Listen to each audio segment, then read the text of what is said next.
En France, Emmanuel Macron a présidé ce jeudi matin le premier conseil de défense écologique à l'Elysée. Autour du chef de l'État, le Premier ministre et une dizaine de ministres. Ce conseil de défense écologique est censé donner du concret aux grandes promesses environnementales. Le temps n'est plus à la parole, a déclaré le président. Nous sommes dans le moment où nous devons prendre des décisions pour aujourd'hui et pour demain. Fin de citation. À l'issue de cette réunion, pas de décision importante, sinon l'arrêt d'un projet d'exploitation minière en Guyane, jugé trop polluant.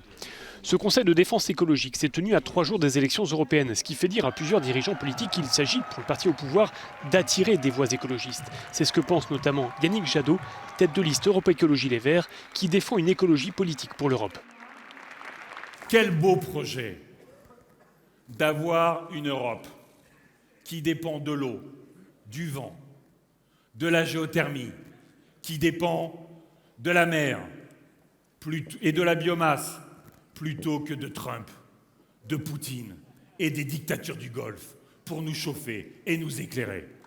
L'écologie, plusieurs partis en ont fait un des thèmes de leur campagne. Ainsi, la France insoumise, dont le leader Jean-Luc Mélenchon participait mercredi à une manifestation dans le port de Marseille. Ce qui est nouveau, c'est les formes d'action que nous, on apprend des autres. Parce que ça, c'est pas nous qui l'avons inventé. On a regardé faire Greenpeace, on a regardé faire d'autres, pour voir comment ils s'y prenaient, pour que la démonstration pénètre bien les esprits, parce qu'on est en pleine mobilisation sur l'urgence climatique. L'Élysée a fait savoir que la prochaine réunion du Conseil de défense écologique, ce sera au plus tard dans la première quinzaine de juillet.